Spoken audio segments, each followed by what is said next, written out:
નવસારીમાં માવઠાથી કૃષિ પાકોમાં નુકસાન અંગે ખેતીવાડી વિભાગે સર્વે હાથ ધર્યો છે। દક્ષિણ ગુજરાતમાં કમોસમી વરસાદે ખેડૂતોની મહેનત પર પાણી ફેરવી દીધું છે। માવઠાને કારણે નવસારી જિલ્લાના મુખ્ય પાક ડાંગરમાં મોટા પાયે નુકસાન થયું છે।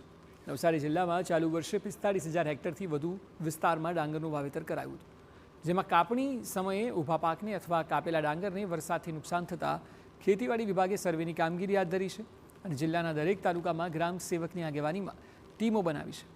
તે ડાંગર તેમજ અન્ય પાકોમાં થયેલા નુકસાનનું સર્વે કરશે। હાલના તબક્કે કુલ જે વાવેતર 46,000 હેક્ટરમાં થાય છે એ પૈકી 30,000 હેક્ટર જેટલો વાવેતર વિસ્તાર ઊભો પાક છે। ચાલુ વર્ષે અત્યારે કમોસમી વરસાદ આવવાના કારણે આ ઊભા પાકને અસર થાય છે। ઘણી જગ્યાએ કાપેલું ડાંગર પલળેલું છે, ઘણી જગ્યાએ ઊભો પાક આડો પડી ગયો છે, પાણીની અંદર ડૂબેલો છે। આવા પ્રશ્નોને કારણે ડાંગર પાકને અસર થવાની પૂરેપૂરી સંભાવનાઓ છે અને આ બાબતે ખેતીવાડી ખાતાની સૂચનાઓ અનુસાર સર્વેની ટીમો કરી અને સર્વે એસેસમેન્ટ કરી અને રાજ્ય કક્ષાએ અહેવાલ મોકલી આગળની કાર્યવાહી કરવામાં આવશે।